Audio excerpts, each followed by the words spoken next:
ይሄንን ስም ሁሌም አስታውሱት። የምር ነው የምላችሁ፣ ይሄ ስም መታወስ አለበት። ፌዴሪኮ ቫልቨርዴ ዛሬ ሲቲ ላይ 3 ጎል አስቆጥሮ ማለት 6 ሜትር ጉድጓድ ቆፍሮ ነው ሲቲን በርናቦ ላይ የቀበረው። ሲቲ ዛሬ አውትፕሌይድ። በቃ የምር ነው የምላችሁ፣ ሪያል ማድሪዶች ሁሌ የቻምፒየንስ ሊግን መዝሙር ሲሰሙ ሌላ ነው የሚሆኑ ነው የምላችሁ። ሌላ በቃ ማናቃቸው ሌላ። የምር እኔ የባርሳ ደጋፊ ነኝ፣ ግን ሪያል ማድሪድ ሁሌ ቻምፒየንስ ሊግ ጨዋታ ላይ ሌላ ቡድን ላሊጋ ላይ ማለት ነው ብታዩት ተጨንቆ ምናምን በቃ ተወጣጥሮ ምናምን ያሸንፍና ቻምፒየንስ ሊግ ላይ ሲመጣ አንበሳ። ይሄ አንበሳነታችሁ ላሊጋ የት ነበረ? ባርሳን ላሊጋ ሊደርስባችሁ ነው እየተከታተለ 20 ምናምን በልቷል። እናንተ 36 ላይ ቁጭ ብላችኋል። ቻምፒየንስ ሊግ ሲሆን ግን ማንንም አያስደፍሩም። ዛሬ ማለት ነው አታስዋሹኝ፣ ሲቲ እንዲያሸንፍ ነበር የፈለኩኝ። ምክንያቱም ለአርሰናል ሲቲ ቻምፒየንስ ሊግ መውጣት ማለት ሙሉ ትኩረቱን ፕሪሚየር ሊግ ላይ ነው የሚያደርግ። ዘንድሮ ደግሞ ጋርዲዮላ ዋንጫውን ካልበላ ያብዳል። ምክንያቱም የመጨረሻው ዓመት ይመስለኛል ጋርዲዮላ ለመልቀቅ። ብቻ ወደ ጨዋታው ስንመለስ ሲቲዎች ዛሬ ወደ 20 ደቂቃ ሲቀጠቀጡ ከርመው ከኮርቶዋ የተላከችውን ኳስ ቫልቨርዴ የሚገርም ኳስ አገባ። ቪኒሺየስ እንደገና ወደ 30ኛው ደቂቃ አካባቢ የሚገርም አሲስት ሰጠው። ከማይሆን ቦታ ላይ እንደገና ቫልቨርዴ ጎሉን አገባው።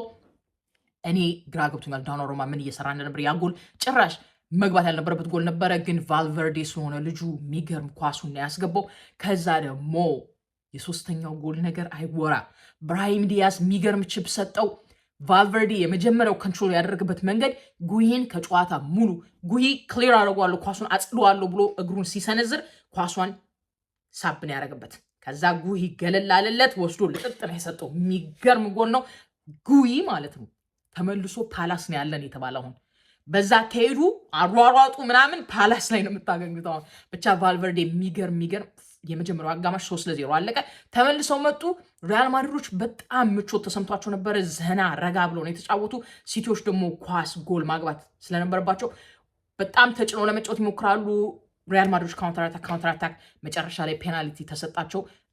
የሚገርም ነበር የቪኒ የኳስ ለፔናልቲ እንዴት ራሱ እንዳመቻቸ ነበረ። ዶናሩማ ደግሞ የቪኒን ብልጠት ባለማሰቡ የሰራው ስህተት ፔናልቲ እንዲሰጥ አደረገ።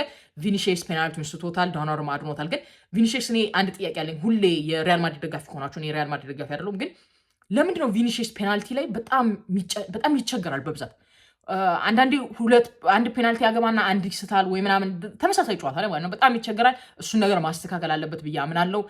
ቀጣዩ ደግሞ አንድ ተጫዋች ማድረግ የምፈልግ አውቃለሁ፣ ፌዴሪኮ ቫልቨርዴ ነው ዛሬ ማን ኦፍ ደ ማች። ግን የሁለተኛው ተጫዋች ማድረግ የምፈልገው ኮርቶዋ የሚባል በረኛ ያለፉትን 12 ዓመታት ምርጥ በረኛ ነው። ዓለም ላይ ምርጥ የሚባል በረኛ። እኔ እስካሁን ለምን እንደሆነ አላውቅም፣ የዓመቱ ምርጥ በረኛ ምናምን እያለ አይሸለም።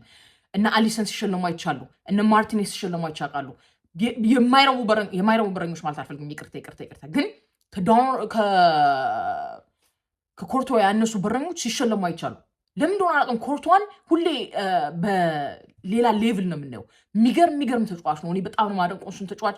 ዛሬ ራሱ የሚገርም ነበረ የኦራይሊን ኳስ ያዳነበት ሁኔታ። በሌሎች ጨዋታዎች ቸልሲ 5-2 ተሸንፏል። የበረኛው የዮርገንሰን ጥፋት ባይሆን የነበረ ቸልሲዎች 2-1 የመውጣት እድል ነበርባቸው። ግን ዮርገንሰን ኳሱን አቀብላለሁ ሲል ፒኤስጂ ተጫዋች ሰጠው። ፊቲኒያ የሚገርም ቺፕ አገባ። ከዛ በኋላ 2 ጎል አግብተው ክቫራትስኬሊያ 5-2 አሸንፈዋል። ቦዶ ግሊምት እስካሁን እድሉ የተመቻቸለት ይመስላል። አሁንም ዛሬም ስፖርቲንግ ሊዝበን አሸንፏል። ያ ብርዱ በጣም ጠቅሟቸዋል። እዛ ኖርዌይ ያለው ብርድ። አርሰናል ክለባችን እንግዲህ አንገታችን አስደፍቶናል። ዛሬ 1-1 ጨርሰናል። ቤተሰብ ይመቻችሁ። ዛሬ የቻምፒየንስ ሊግ እኔ በጣም ነው ቻምፒየንስ ሊግን የምወደው፣ በተለይ አርሰናል ሲወዳደር ማለት ነው። ከወደዳችሁ ይህን ቪዲዮ ሰብስክራይብ ማድረጋችሁ እንዳትረሱ።